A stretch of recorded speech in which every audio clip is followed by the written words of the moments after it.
This is the 2025 Cadillac Optiq, and it's the junior version of the Lyriq. It's Cadillac's smallest EV, and it brings the heat, the tech, and handling in a brand new SUV package. So today, I'm going to test it and see just how good it is.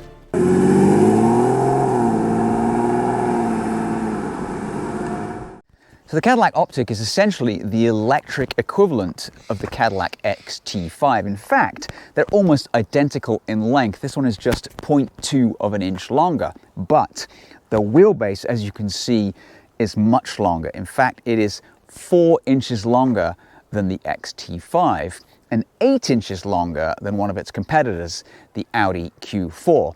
Now, that additional wheelbase in this car is not just to make it look pretty, it allowed Cadillac engineers to add the largest battery in its segment. Looking at it from the side, there's some very nice design components in this car. I think it looks really good. As far as the windshield is concerned, it's really raked, and the same thing at the rear really eats into cargo space a little bit, but looks really cool and quite sporty. And then there's this etched panel right here between the C and the D pillars, which is a play on the Cadillac badge. I think it looks really good. So at the front, the grille is decked out with so many LED lights, it could probably compete with the Las Vegas Strip. And then this badge right here would certainly be quite perturbing to oncoming drivers. It's so bright. But what I'm not too keen on is there's a lot of this piano black on the exterior. In fact, it's the roof, it's on the wheels, it's pretty much everywhere, and it's definitely not my favorite. Cadillac gives you 4 trims here as a Luxury 1 and a Luxury 2, a Sport 1 and a Sport 2. This one is a Sport 2. That combo gives you the ability to customize your Optiq the way you want it, based on technology, comfort features, etc. So under the hood, there isn't a frunk, but this is a dual motor setup, one permanent magnet at the front, which drives the front wheels mostly, and an induction motor at the back, which kicks in when you need more acceleration or it detects any slip.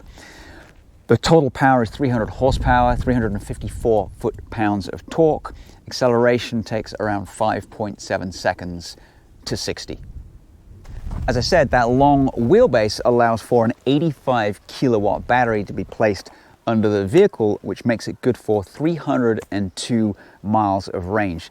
Only downside in this one is the speed at which it can charge. It has a max of 150 kilowatts, and I think Cadillac needs to fix that. So at the back, it looks pretty good too. It's got more of this black treatment here. Obviously, there's that black roof I spoke about, and more black bumper, and then Optiq right here. And then on the other side, you get 500 E4, so E being electric, 4 being all-wheel drive, and 500 is the equivalent of 354 pound-feet in Newton meters. So you get a powered liftgate, just push and hold that one. In here you get 26 cubic feet of space. You put the seats down, you get about 57, which is also pretty good for this particular segment. And then under here, you get a little bit more space, and then this briefcase, which contains Marcellus Wallace's soul. Just kidding, it's got a 110 volt charger and a Tesla adapter. This one has the 21-inch alloy wheels, black painted. These are an option, part of the Onyx package. They're wearing these Continental cross contacts, good tire, 275/40s all around. So how much would you pay for this 2025 Cadillac Optiq? Well, base price on this Sport 2 model is $55,595. Now, the Onyx package, which I mentioned earlier, includes these wheels. That'll cost you $4,000. It also gives you puddle lamps and these Vader chrome mirrors. You'll also spend a little bit more money on this orangey red paint, $600, and the black roof is $625. Add it all up plus destination, you've got $62,310. So thanks to that long wheelbase we spoke about before, this has got a ton of room in the back. They do put this like thick sort of covering on here, but it really doesn't encroach at all. So tons of legroom, comfortable seating. These are sort of vegan plastic or vegan leather, if you want to call them that. Got a couple of cup holders right there. You've got vents, and then these are heated as well. And then really nice sort of materials used throughout this vehicle. And then the headroom is pretty decent. It does have a huge sunroof, and that helps with the headroom. The only thing that it's really missing is any sort of recline functionality on the rear seats. In the front, it feels nicer than a $60-some thousand car. It feels really good. You've got controls for both seats that are electric everything, including a massage function in this particular trim. Really nice attention to detail in the design, and this sort of like cool floating center console. I really like it, and the materials are solid. And of course, there's this huge 33-inch infotainment screen that dominates the car. And then underneath the cool center console, you get some additional storage space. Controls for the seats are on the door. You get memory for the driver's side. You've got heated, and cooled seats. This is your control for your lumbar support, massage, and then seat controls for the base and the backrest. A little bit of piano black there, but it's fairly limited on the inside of this car. On the left-hand side of the infotainment screen, you've got trip information, you've got your head-up display, and your lane departure information. You can scroll through these. This is my current trip because I moved the car 6 feet, so it looks like I'm really efficient, but I'm not. This is my real efficiency, 1.6, because it's all uphill to get here. So in order to reset this, you can just simply hold, resets to 0. Okay, this one right here is for your headlights. I leave them on auto. And this one here is your lane departure. I'm going to turn it off. Go back into the main menu. You can do head-up display. I made that less bright. And then you can also do layout. You can do a clean view. You can do energy. You can do assist systems, or you can do just a map. So as I said, the Optiq just packs a huge amount of technology as standard. And this 33-inch display is very impressive, and it runs Cadillac's latest software, which is pretty good. So you've got drive modes. These are the only ones that I'm really interested in. So you can go sport, you can go snow, ice, you can go my mode, where you can configure the brake feel, the motor sound, the steering, and the acceleration feel. You can hit tour and be sort of comfortable. You can save a little bit of energy that way. And this one is for your regen. You can go in here, press regen. I have it on high, which is very high on these GM cars. You can have it off, you can have normal, and you can have high. I have it on high because I really like how well it regens. A host of other functionality, my Cadillac, my Google Assistant. You can change your ambient lighting. And then you can operate the climate control from here, but why would you want to? Because it's all down here. And then you got news, Spotify, Google Maps, a couple of TV stations there, and then there's also a Wi-Fi hotspot with this car. And then back to home. It's fast, it's intuitive, you can set everything that you need to set in there before you start driving, and then from a climate perspective, you can keep toggling these switches to change your climate control while you're on the move. Do like the design though, superb design here. This sort of cloth trim, I believe a lot of this is recycled materials, and then this sort of that plays a little tune. I like that a lot. But I tell you what, the real star of this cabin is the standard AKG studio system with Dolby Atmos. There are 19 speakers in this system, and they're sort of sprinkled around these stainless steel grills around the cabin. Just above the storage area below the floating center console, get a little bit more storage right here. And it's actually quite a big bin. I can get my hand in quite a long way. Now, for some reason, you can't use the touchscreen for whatever reason.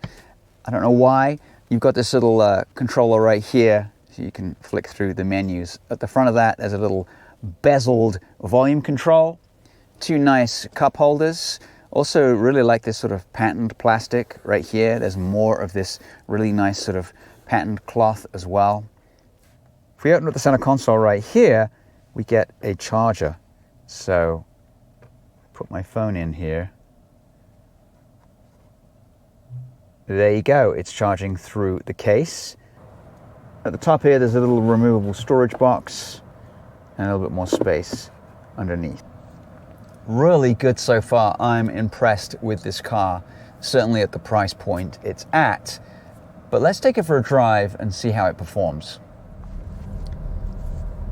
So I did mention that AKG sound system. It is unbelievably good. And one of the reasons why it's so good in this car is because this is electric and it's super quiet on the inside.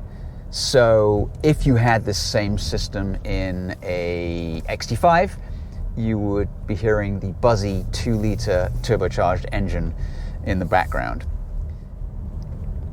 So it does ride very smoothly. It's a Cadillac. When you put it into sport mode, it doesn't break your spine. So I did use quite a lot of range coming up here. Luckily, it's downhill all the way. I've got 221 miles. I did charge it up to 100%. That's where your problem's going to be. In the charging speeds are a little bit slow, 150. I think they should have made it more than that. Foot down. We got the sound on, so it makes a kind of a roar. Always have to set off on this crappy concrete pavement, but so let's see if it handles like a non-EV car. And so far the steering is actually quite nice. If we dart around a little bit, changes direction quite nicely actually. And then there's no one behind us, so let's see what the brakes are like. Oh, geez, I hardly put my foot on the brake there, and that came to a halt pretty quick. And then if you just speed up and take your foot off, full regen is pretty aggressive. The car's going to come to a complete stop too. In theory, if I keep driving like this, 100 meters of acceleration and then use the regen, I might not use any battery at all. It's not neck-snapping acceleration like you would get in a Tesla. It's been designed to provide nice levels of acceleration. It's certainly faster than any equivalent gas vehicle in this particular segment. But it certainly goes fast enough for most people. And you know what? If you want it faster, maybe you should get a Lyriq. All right, let's get onto this freeway. A little bit of wind noise around the mirrors.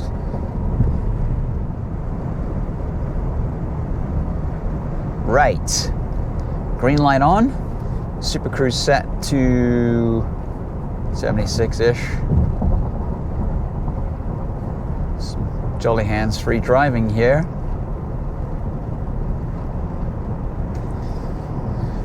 So while we're super cruising along, the front seats are extremely comfortable. They have good side bolstering, good lumbar support. Haven't tried the massage feature yet, but I'm sure it's fine. Haven't tried the heated seats yet. It's a little bit warm today. It's like 83 degrees. Put your foot down, it gets up to speed pretty quickly. It's not mind-blowing speed. Very smooth, and apart from the bit of wind noise around the windows, very quiet in here. So impressive steering, impressive brakes. Let's see how this thing handles. Well, I can't really fault it. I mean, around these turns, it's quite good. Of course, the good thing about having such good regen, you barely ever need to use the brake. So, you know, I'm just backing off around this corner. A little bit of body roll. All right, let's get a little bit more aggressive here. Tight right-hand turn. It's got the Caddy soft suspension, but handling-wise, suspension-wise, it does well, particularly over slight funky undulations. It keeps its composure extremely well. Now, it's no sports car. I mean, it weighs, 5,200 pounds. Electric cars are not lightweights. All right, it's quite twisty through here and quite smooth pavement. This is my favorite little bit here. You can really see how the car transfers its weight in these series of twisty turns. The steering feels slightly odd, but then most steering these days does feel a little strange. You really don't feel like you have a direct connection with the actual wheels, because pretty much you don't. But it is hustling through these turns. Bouncy, a little bit bouncy on some of these undulations here, but I'm suitably impressed, Cadillac.